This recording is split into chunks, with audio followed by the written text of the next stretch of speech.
Karthigai Deepam serial இன்னைக்கான எபிசோடில் என்ன நடக்க போகுதுன்னு பார்க்கலாம் வாங்க. மீனாட்சி ஆனந்துக்கு வீடியோ கால் பண்ணுறப்போ ஆனந்த் அந்த ஷர்ட்டை போட்டிருக்கிறத பார்த்துட்டு மீனாட்சிக்கு ஒரு டவுட் வருது. அங்கே ரியா வந்துட்டு ஆனந்துக்கிட்டே இந்த விஷயத்தை ஞாபகப்படுத்துகிறாங்க. அன்றைக்கி மீனாட்சியும் நானும் சண்டை போட்டுக்கிட்டோம்ல, அந்த ஷர்ட்டு தான் இப்போ நீங்கள் போட்டிருக்கீங்க, அதனால தான் உங்களை காலை கட் பண்ண சொன்னேன் அப்படின்னு சொல்லிட்டு இருக்காங்க. அப்போது திரும்பவும் மீனாட்சி கால் பண்ணால் நான் என்ன சொல்கிறது அப்படின்னு கேட்டுட்டு இருக்கும் போதே மீனாட்சி திரும்பவும் கால் பண்ணுறாங்க. அப்போது ஆனந்த்கிட்ட, இல்லைங்க நீங்கள் போட்டிருக்கிற ஷர்ட்டு அன்னைக்கு நான் கடையில் செலக்ட் பண்ண ஷர்ட் மாதிரி இருக்குது, அதை நான் திரும்ப வேறு ஒரு பொண்ணுக்கிட்ட கொடுத்துட்டேன், ஆனால் நீங்கள் எப்படி அந்த ஷர்ட்டை போட்டிருக்கீங்க அப்படின்னு கேட்குறாங்க. அப்போது ஆனந்த் வந்துட்டு, அதுவா மீனாட்சி, நீயும் அதை ரொம்ப பிடிச்சி எனக்கு அனுப்பிட்ட, எனக்கும் அந்த ஷர்ட் ரொம்ப பிடிச்சிருந்துச்சு, அதனால தான் பெங்களூரில் கடையாக ஏறி இறங்கி இந்த ஷர்ட்டை வாங்கினேன் அப்படின்னு சொல்கிறாங்க. அதை கேட்டு மீனாட்சி, ஓஹோ அப்படியா, நான் என்னவோ ஏதோன்னு பயந்துட்டேன் அப்படின்னு சொல்ல, என்ன மீனாட்சி என் மேலே சந்தேகமா அப்படின்னு கேட்குறாங்க. அதுக்கு மீனாட்சி, சாச்சா அதெல்லாம் எதுவும் இல்லைங்க, திடீர்னு அந்த ஷர்ட்டை பார்த்ததுமே தோணுச்சு, அதான் கேட்டேன் அப்படின்னு சொல்லிட்டு ஃபோனை வைக்கிறாங்க. ரியா ஆனந்த்கிட்ட, என்ன நான் சொன்னதை பற்றி நீங்கள் என்ன யோசிக்கிறீங்க, எப்போ என்னை கல்யாணம் பண்ணிக்க போகிறீங்க, நாம் ஏதாவது கோவிலில் கல்யாணம் பண்ணிக்கலாமா அப்படின்லாம் கேட்க, அப்போது ஆனந்த் வந்துட்டு, இதை பற்றி நாம் அப்புறமா பேசிக்கலாம் அப்படின்னு சொல்லிட்டு போயிடுறாங்க. அப்போ ரியா, என்ன இவன் கொஞ்சம் கூட பிடி கொடுத்தே பேச மாட்டான், எப்படியாவது இவன் கையால் நாம் தாலி வாங்கிக்கிட்டே ஆகணும், இல்லைன்னா நம்மளோட வாழ்க்கை கேள்விக்குறியாயிடும் அப்படின்னு யோசிச்சுட்டு இருக்காங்க.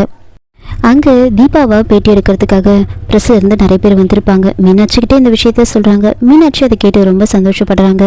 நேராக தீபா கிட்டே வந்து, தீபா உன்னை பேட்டி எடுக்கிறதுக்காக ப்ரெஸ்லேருந்து வந்திருக்காங்க, நீ பெரிய ஆள் ஆக போகிறேன், இந்த அக்காவெல்லாம் மறந்துடாத அப்படின்னு சொல்லிட்டு இருக்கேன். அப்போ தீபா, அக்கா அதெல்லாம் வேண்டாம், வந்தவங்கள நீங்கள் திருப்பி அனுப்பிடுங்க அப்படின்னு சொல்கிறாங்க. அதை கேட்டு மீனாட்சி, ஏன் தீபா எதுக்காக வேண்டான்னு சொல்கிறேன், நான் அவங்கள உட்கார சொல்லிட்டேன், நீ வா அப்படின்னு சொல்கிறாங்க. அக்கா எனக்கு உடம்பு சரியில்லை அப்படின்னு ஏதாவது ஒரு காரணத்தை சொல்லி அவங்கள திருப்பி அனுப்பிடுங்க, இந்த பேட்டிலாம் வேண்டாம் அப்படின்னு சொல்கிறாங்க. அப்போ கார்த்திக் வந்துட்டு, அண்ணே நீங்கள் போங்க, அவங்க வருவாங்க அப்படின்னு சொல்கிறாங்க. கார்த்திக் தீபா கிட்ட வந்து பேசுகிறாங்க.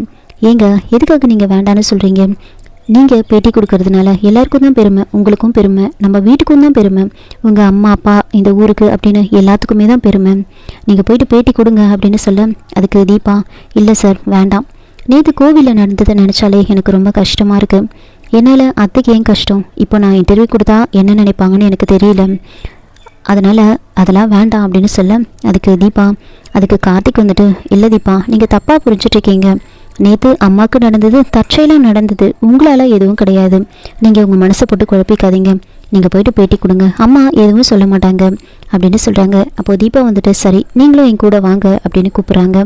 அப்போது கார்த்திக் வந்துட்டு, இல்லை தீபா நீங்கள் மட்டும் போங்க, இது முழுக்க முழுக்க உங்களுக்கான இன்டர்வியூ, நீங்கள் தான் போய் பேசணும், தைரியமாக போங்க அப்படின்னு தீபாவுக்கு தைரியம் சொல்லி கார்த்திக் அனுப்புகிறாரு. தீபா கீழே இறங்கி வராங்க. எல்லாரும் தீபா கிட்ட பேசுகிறாங்க. அப்போது தீபா வந்துட்டு, நீங்கள் எல்லாரும் என்கிட்ட பேசுறதுக்கு முன்னாடி நான் உங்ககிட்ட ஒரு சில விஷயத்த சொல்லணும் அப்படின்னு, என்னோட ஹஸ்பண்ட் நேம் கார்த்திக், அவர் ஒரு காஸ்மெட்டிக் கம்பெனியும் ஆடியோ கம்பெனியும் வச்சுருக்காரு, இது என்னோட மாமனார் அப்படின்னு எல்லாரையும் வந்து இன்ட்ரடியூஸ் பண்ணி வைக்கிறாங்க.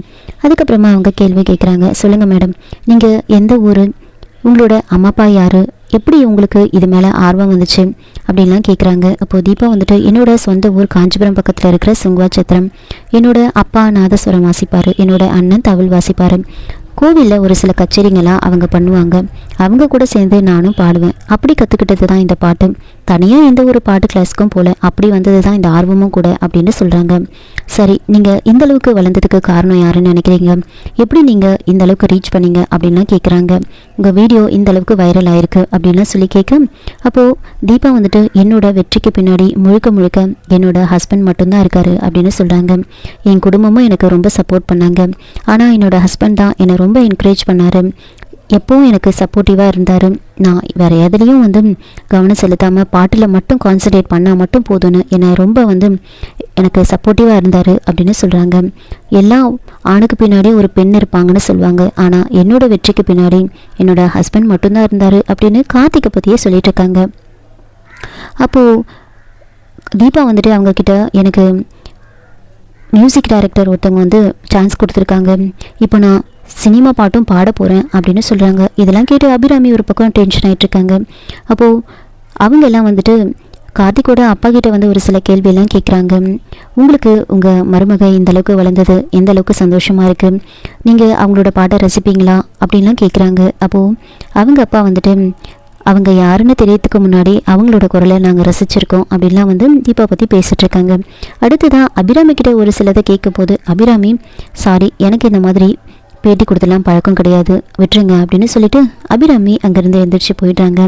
அதுக்கப்புறமா தீபா வந்துட்டு சரி இதுக்கு மேலே இந்த பேட்டி வேண்டாம் இதோட முடிச்சுக்கலாம் அப்படின்னு சொன்ன உடனே அவங்க எல்லாரும் அங்கேருந்து கிளம்பிடுறாங்க.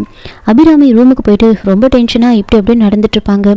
தீபா என்னோட வெற்றிக்கு பின்னாடி என்னோட ஹஸ்பண்ட் மட்டும்தான் இருக்காரு அப்படின்னு சொன்னதெல்லாம் வந்து யோசிச்சுக்கிட்டு இருக்காங்க. அப்போ நேராக ஐஸ்வர்யா அங்கே போகிறாங்க. அபிராமி கிட்ட பார்த்தீங்களா அத்தை அவள் என்னமா பேச்சு பேசுகிறான்னு, இதில் அவள் சினிமா பாட்டு வேறு பாட போகிறாளாம். அப்படிலாம் பாடி அவள் பிரபலம் ஆகிட்டான்னு வச்சுக்கோங்க எல்லாமே வந்து மாறிடும். அபிராமி குரூப் ஆஃப் கம்பெனிஸ் எல்லாம் தீபா குரூப் ஆஃப் கம்பெனிஸ்னு மாறப்போகுது, எல்லாமே மாறப்போகுது அப்படின்னு சொல்லிட்டு இருக்க. அதுக்கு அபிராமி வந்துட்டு இப்போ எதுக்கு நீ என்கிட்ட இதெல்லாம் சொல்லிட்டு இருக்க, நீ எனக்கு இப்போ பிபி எகிரணுமா, ஒழுங்கு மரியாதை இங்கேருந்து போ அப்படின்னு ஐஸ்வர்யாவை பயங்கரமாக திட்டுறாங்க. அபிராமி அங்கேருந்து போயிடுவாங்க. இப்போ ஐஸ்வர்யா யோசிக்கிறாங்க தீபா கொடுத்த பேட்டியால் அத்தை ரொம்ப டென்ஷனாக இருக்காங்க போல இருக்கு, அதனால தான் இப்படி பேசிட்டு போகிறாங்க அப்படின்னு யோசிச்சுட்டு இருக்காங்க. இதோட இந்த எபிசோடை வந்து முடிச்சிருக்காங்க.